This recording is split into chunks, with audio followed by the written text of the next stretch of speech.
Class 9 new SCERT പാഠഭാഗങ്ങളാണ് നമ്മൾ ചെയ്തുകൊണ്ടിരിക്കുന്നത്.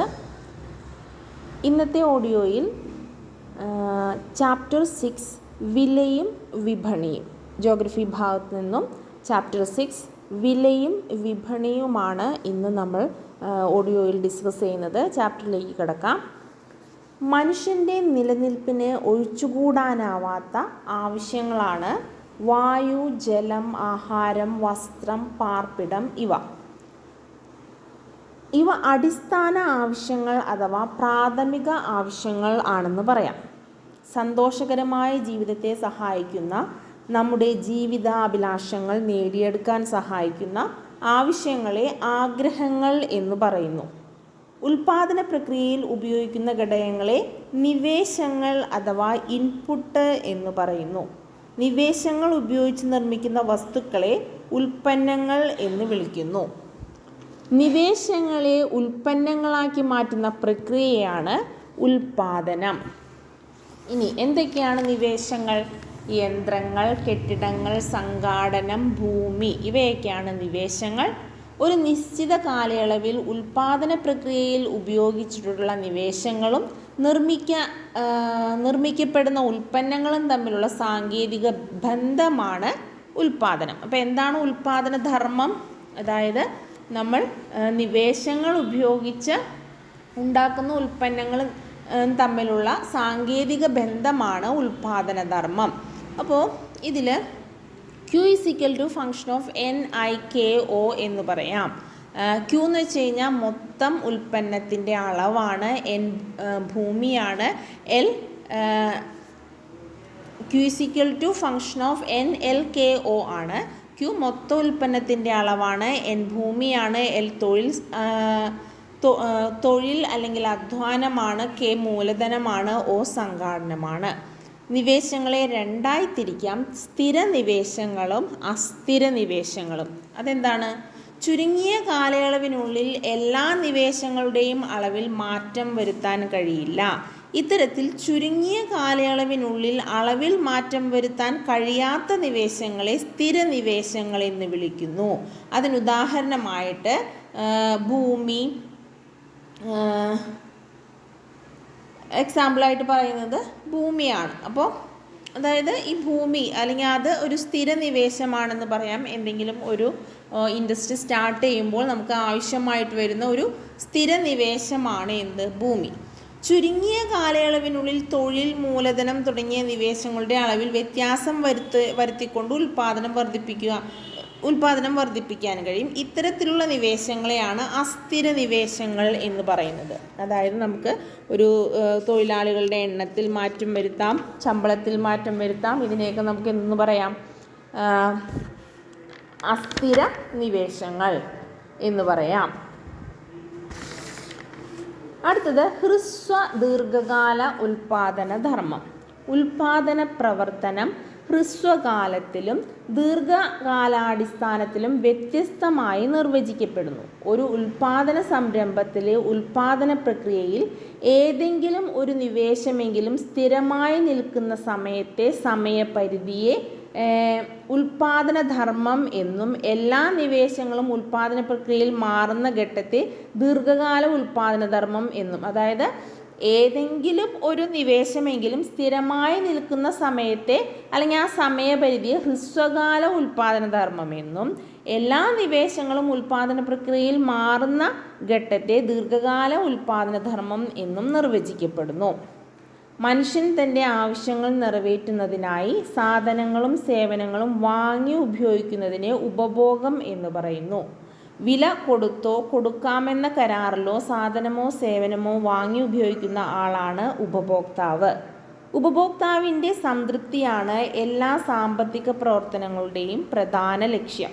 സാധനങ്ങളും സേവനങ്ങളും വാങ്ങി ഉപയോഗിക്കുന്നതിനുള്ള ഉപഭോക്താവിൻ്റെ സാമ്പത്തിക ശേഷി ഉപഭോഗത്തെ സ്വാധീനിക്കുന്ന ഒരു പ്രധാന ഘടകമാണ്. ഉപഭോഗത്തെ സ്വാധീനിക്കുന്ന ഘടകങ്ങൾ ഏതൊക്കെയാണെന്ന് നോക്കാം. അഭിരുചികളും താല്പര്യങ്ങളും കാലാവസ്ഥ, ഇവയെല്ലാം എന്താണ്? ഉപഭോഗത്തെ സ്വാധീനിക്കുന്ന ഘടകങ്ങളാണ്. ഇനി സുസ്ഥിര ഉപഭോഗം. എന്താണ് സുസ്ഥിര ഉപഭോഗം? ഭാവി തലമുറയ്ക്കായി കരുതി വെച്ചുകൊണ്ടുള്ള വിഭവങ്ങളുടെ പുനരുപയോഗ ക്രമമാണ് സുസ്ഥിര ഉപഭോഗത്തിലൂടെ ലക്ഷ്യമിടുന്നത്. അതായത് സസ്റ്റൈനബിൾ ഉപഭോഗം. അതായത് ഭാവി തലമുറ നമ്മൾ ഉപയോഗിക്കുന്നതോടൊപ്പം ഭാവി തലമുറയ്ക്ക് കൂടി കരുതി വയ്ക്കുന്നതിനെയാണ് സുസ്ഥിര ഉപഭോഗം എന്ന് പറയുന്നത്. ഇനി എന്താണ് സുസ്ഥിര ഉൽപ്പാദനം? പ്രകൃതി വിഭവങ്ങളുടെയും അസംസ്കൃത വസ്തുക്കളുടെയും ചൂഷണവും ദുരുപയോഗവും പരമാവധി കുറച്ചുകൊണ്ട് സാധനങ്ങളും സേവനങ്ങളും ഉൽപ്പാദിപ്പിക്കുക. വിഭവങ്ങളുടെ ഫലപ്രദമായ ഉപയോഗത്തിലൂടെ പാരിസ്ഥിതിക ആഘാതങ്ങൾ കുറയ്ക്കുക. ഇതാണ് സുസ്ഥിര ഉൽപ്പാദനം. വിഭവങ്ങളുടെ പുനരുൽപാദന സാധ്യത പരമാവധി പ്രയോജനപ്പെടുത്തുക. ഉൽപാദനത്തിലൂടെയും ഉൽപ്പന്നങ്ങളുടെ പുനരുപയോഗത്തിലൂടെയും ആവശ്യമായ എല്ലാ സാധനങ്ങളും പരമാവധി ജനങ്ങളിലേക്ക് എത്തിക്കുക.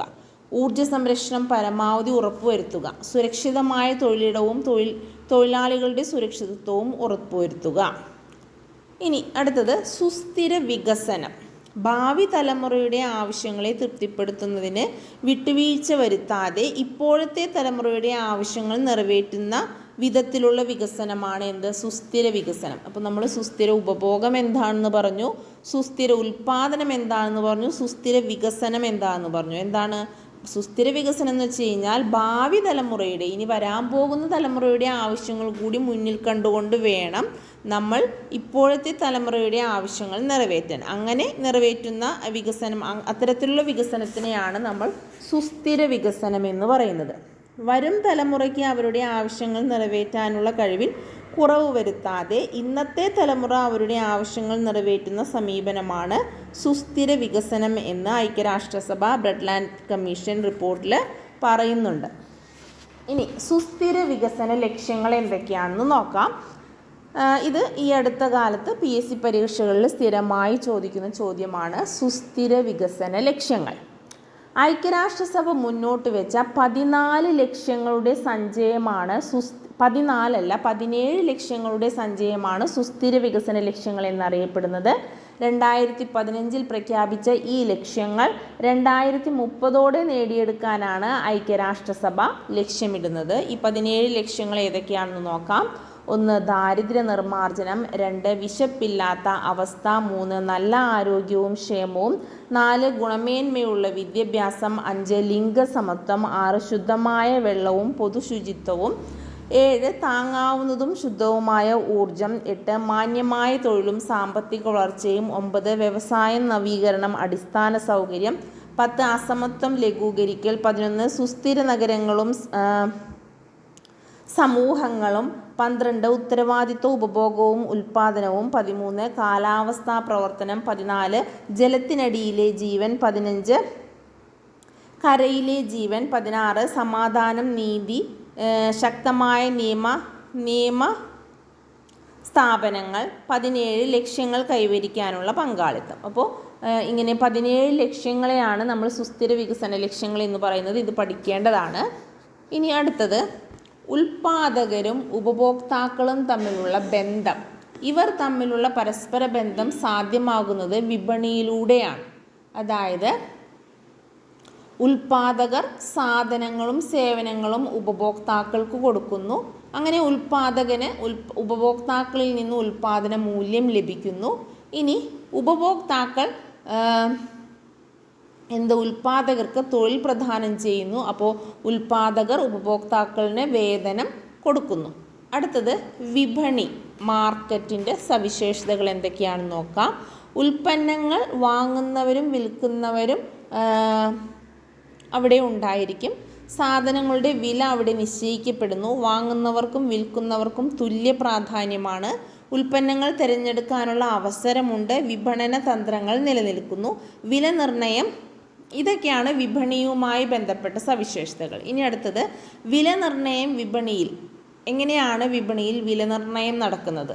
ചോദനം, പ്രധാനം, സന്തുലിതാവസ്ഥ. ഈ 3 ഘട്ടങ്ങളിലൂടെയാണ് വിപണിയിൽ വില നിർണ്ണയം നടക്കുന്നത്. ഒരു സാധനത്തിന് വില കൊടുക്കാനുള്ള കഴിവ്, സന്നദ്ധത എന്നിവയുടെ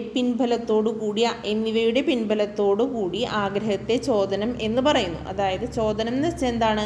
നമുക്കൊരു സാധനം വാങ്ങാൻ ആഗ്രഹമുണ്ട്, അല്ലെങ്കിൽ ആ സാധനം വാങ്ങാനുള്ള കഴിവുണ്ട്. അതിനെയാണ് നമ്മൾ ചോദനം എന്ന് പറയുന്നത്. ചോദനത്തെ നിർണ്ണയിക്കുന്ന ഘടകങ്ങൾ എന്തൊക്കെയാണ്? വാങ്ങാനുള്ള ആഗ്രഹം, താല്പര്യം, സാമ്പത്തിക ശേഷി, ഇവയെല്ലാമാണ് വാങ്ങാനുള്ള കാരണമായി മാറുന്നത്. ഇനി ചോദന പട്ടിക, ചോദന വക്രം എന്നിവ എന്താണെന്ന് നോക്കാം. ചോദന പട്ടികയിൽ ഉൽപ്പന്ന വില കൊടുത്തിട്ടുണ്ട്, ചോദനത്തിൻ്റെ അളവും കൊടുത്തിട്ടുണ്ട്. അതായത് ഉൽപ്പന്നത്തിൻ്റെ വില 5 രൂപയാവുമ്പോൾ ചോദനത്തിൻ്റെ അളവ് 50 ആണ്. ഉൽപ്പന്നത്തിൻ്റെ വില 10 രൂപയായി കൂടുമ്പോൾ ചോദനത്തിൻ്റെ അളവ് 40 രൂപയായി ചോദനത്തിൻ്റെ അളവ് 40 കുറയുന്നു. ഉൽപ്പന്ന വില 15 രൂപയായി കൂടുമ്പോൾ ചോദനം 30 കുറയുന്നു. 20 കൂടുമ്പോൾ ചോദനം 20 ആകുന്നു. 25 ഉൽപ്പന്ന വില കൂടുമ്പോൾ ചോദനത്തിൻ്റെ അളവ് 40 ആകുന്നു. അപ്പോൾ ഇതിൽ നിന്ന് നമുക്ക് മനസ്സിലാകുന്നത് എന്താണ്? ഉൽപ്പന്നത്തിൻ്റെ വില കൂടുന്തോറും ആളുകളുടെ ചോദനത്തിൻ്റെ അളവ് കുറയുന്നു. ഇതാണ് ചോദനവക്രം. ഇനി ചോദനവക്രം ഇത് നമുക്ക് വരച്ച് പഠിക്കേണ്ട ഒരു കാര്യമാണ് ചോദനവക്രം. അതായത് ഉൽപ്പന്നത്തിൻ്റെ വിലയും ചോദനത്തിൻ്റെ അളവും തമ്മിലുള്ള മാറ്റങ്ങൾ വരച്ചാണ് നമ്മൾ ചോദനവക്രം വരയ്ക്കുന്നത്. അടുത്തത് പ്രധാനം അഥവാ സപ്ലൈ. വിൽപ്പനക്കാരൻ വിപണിയിൽ ലഭ്യമാക്കുന്ന സാധനങ്ങളുടെയും സേവനങ്ങളുടെയും അളവാണ് പ്രധാനം അല്ലെങ്കിൽ പ്രധാന പട്ടിക. എന്താണ് പ്രധാന പട്ടിക? അതായത് ഉൽപ്പന്ന വില 5 ആയിരിക്കുമ്പോൾ പ്രധാനത്തിൻ്റെ അളവ് 10 ആണ്. ഉൽപ്പന്ന വില 10 കൂടുമ്പോൾ പ്രധാനത്തിൻ്റെ അളവ് 20, 15 കൂടുമ്പോൾ പ്രധാനത്തിൻ്റെ അളവ് 30. അങ്ങനെ ഉൽപ്പന്ന വില കൂടുന്തോറും പ്രധാനത്തിൻ്റെ അളവ് കൂടുന്നതാണ് എന്ത്? പ്രധാന പട്ടിക. അപ്പോൾ ചോദന പട്ടികയിൽ എന്താണ്? ഉൽപ്പന്നത്തിൻ്റെ വില കൂടുമ്പോൾ ചോദനത്തിൻ്റെ അളവ് കുറയുന്നു. പ്രധാനം എങ്ങനെയാണ്? ഉൽപ്പന്നത്തിൻ്റെ വില കൂടുമ്പോൾ പ്രധാനത്തിൻ്റെ അളവ് കൂടുന്നു. അപ്പോൾ